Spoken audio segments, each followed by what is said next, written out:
Bismillahirrahmanirrahim. Assalamualaikum warahmatullahi wabarakatuh. Nama saya Muhammad Juanda Sahal, NIM 2018-53124, Fakultas Teknik Sistem Informasi Universitas Muria Kudus.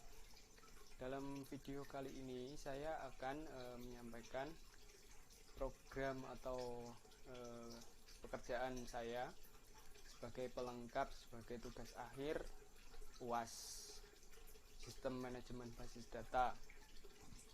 Pada video kali ini saya akan membahas tentang sistem informasi penjualan pada counter handphone MBPhone. Yang pertama yang akan saya jelaskan adalah analisa kebutuhan sistem. Analisa kebutuhan sistem yakni ada menjelaskan tentang kebutuhan apa saja yang dibutuhkan oleh sistem sehingga dapat terlaksana dengan baik. Yang pertama, top manajemen atau pemilik toko. Pemilik toko membutuhkan laporan-laporan barang, penjualan dan pembelian guna meninjau atau mengevaluasi kinerja dari sistem yang telah diterapkan. Yang kedua, middle management atau kepala toko. Kepala toko membutuhkan laporan stok barang sehingga dapat membantu dalam pengambilan keputusan oleh pemilik toko. Yang ketiga adalah low management atau karyawan. Karyawan membutuhkan keahlian dalam mengoperasikan program sehingga sistem dapat berjalan dengan lancar. Selanjutnya adalah infrastruktur yang digunakan. Dalam proses untuk membuat sebuah sistem dapat berjalan sesuai yang ditargetkan, maka perlu menggunakan beberapa hal sebagai berikut. Yang pertama yakni komputer sebagai alat untuk membantu mengelola data dari transaksi pembelian sampai nota keluar. Yang kedua, jaringan sebagai sarana penghubung agar data pengelolaannya dapat berlangsung dengan baik. Yang ketiga adalah printer sebagai alat cetak struk atau nota guna menjadi tanda bukti dalam pembelian setelah transaksi.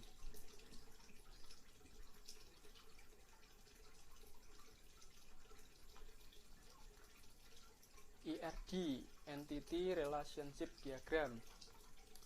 IRD adalah model yang dibuat berdasarkan anggapan bahwa dunia nyata terdiri dari koleksi objek-objek dasar yang dinamakan entitas atau entity, serta hubungan relationship antara entitas-entitas tersebut. Gambar IRD penjualan handphone adalah sebagai berikut. Yang pertama, pembeli. Ada juga barang, karyawan, dan transaksi. Itu merupakan sebuah entitas atau kunci utama dalam pembuatan sistem atau orang yang paling berperan atau kegiatan yang paling berperan. Pembeli memiliki atribut nota telepon, nama, dan alamat. Sedangkan barang memiliki atribut kode barang, nama barang, stok, dan harga. Karyawan memiliki atribut nama karyawan, transaksi memiliki atribut kode barang, nama, tanggal transaksi, dan ID transaksi. Kegiatannya adalah pembeli membeli barang yang dilayani oleh karyawan. Hal itu merupakan lingkup dari sebuah transaksi. Sedangkan hubungannya adalah pembeli yang dilambangkan dengan nomor 1 membeli barang yang dilambangkan dengan lambang M, yakni bermaksud satu pembeli membeli banyak barang. Barang menjual dan ada karyawan. Karyawan dilambangkan dengan angka 1, barang dilambangkan dengan M. Yang ini dimaksudkan karyawan 1 menjual banyak barang, one to many. Lalu ada juga transaksi. Transaksi dilakukan oleh satu karyawan kepada banyak pembeli, one to many.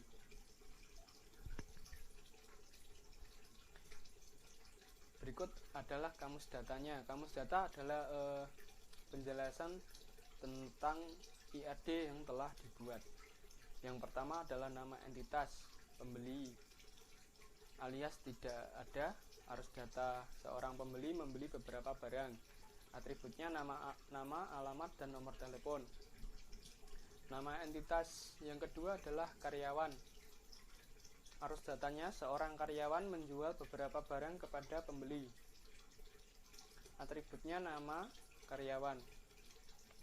Yang ketiga, nama entitas barang. Arus datanya beberapa barang telah dibeli oleh seorang pembeli yang dilayani oleh karyawan.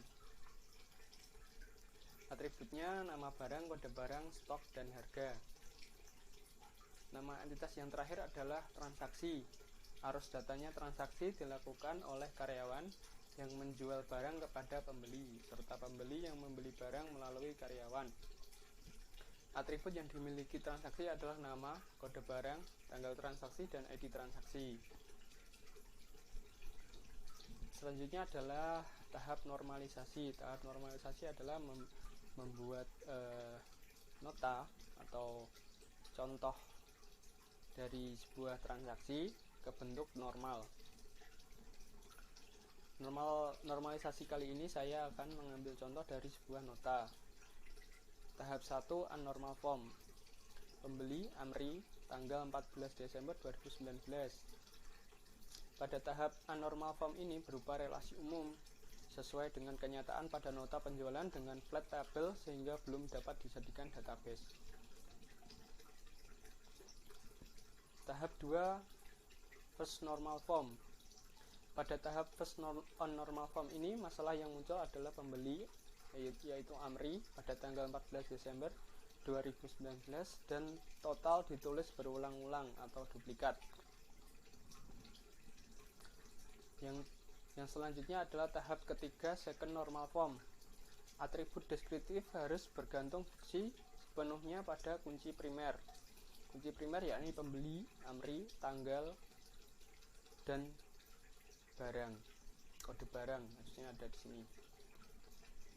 Yang selanjutnya adalah menentukan key. Key yakni kunci. Yang pertama kandidat key.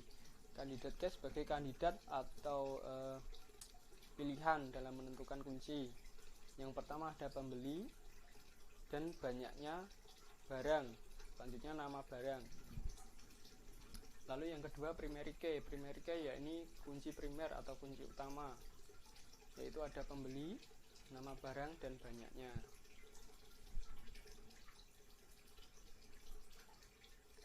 Pada tahap second normal form, permasalahan lossless join, decomposition, dan dependency preservation. Dependency preservation atau perulangan penulisan.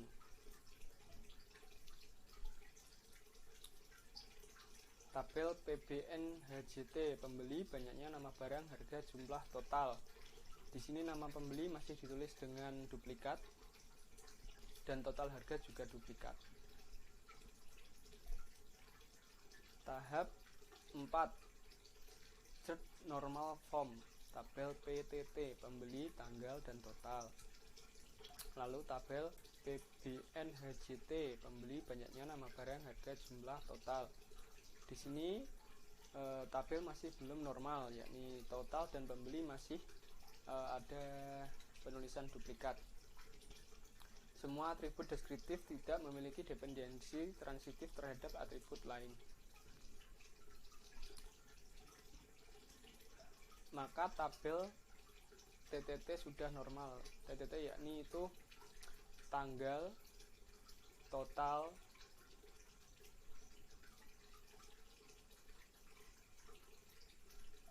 sedangkan tabel PBNHJ perlu dikomposisi lagi. Pembeli Amri masih duplikat, total juga masih duplikat. Tahap 5 BCNF, tabel NH, nama barang dan harga. Tabel BC banyaknya dan jumlah. Sedangkan tabel PTT pembeli, tanggal, dan total. Di sini sudah memasuki tahap penormalan, yakni nama dan total sudah ditulis satu kali. Tahap 6, Vote Normal Form. Tabel PNH, pembeli, nama barang dan harga.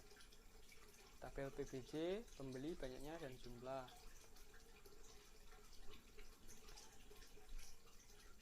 Tahap 7, Five Normal Form. Tabel TT, tanggal dan total. Tabel PNJ, banyaknya, nama barang dan jumlah. Sudah mulai dipisah-pisah tabelnya ini. Dan tahap 8, Over Normal. Over Normal yaitu yang tahap terakhir, tanggal dan total. Tabel PNJ, banyaknya, nama barang dan jumlah. Yang selanjutnya adalah saya akan menjelaskan relasi antar tabel. Relasi tabel berfungsi sebagai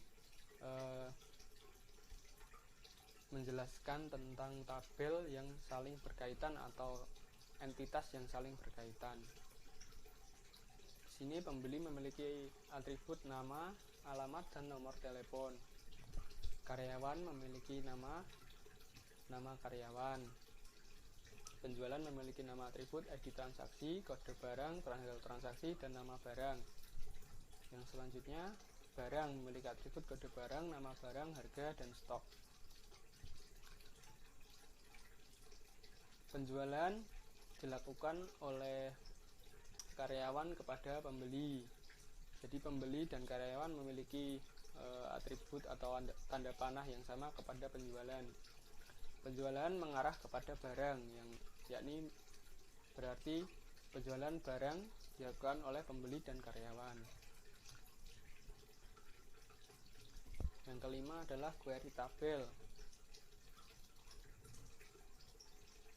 Tabel barang, query yang menampilkan tabel barang. Tabel barang yakni barang yang dijual atau kode barang yang telah dijual.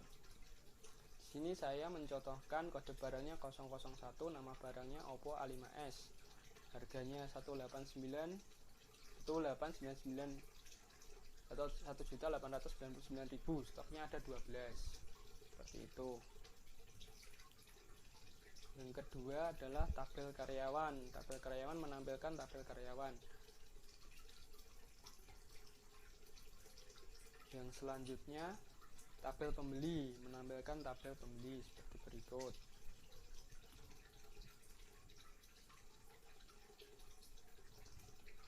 Selanjutnya tabel penjualan. Dan yang terakhir adalah tabel penjualan adalah yang terakhir, menampilkan tabel penjualan. Terima kasih dari saya. Selamat malam, selamat pagi, selamat sore, selamat siang. Assalamualaikum warahmatullahi wabarakatuh.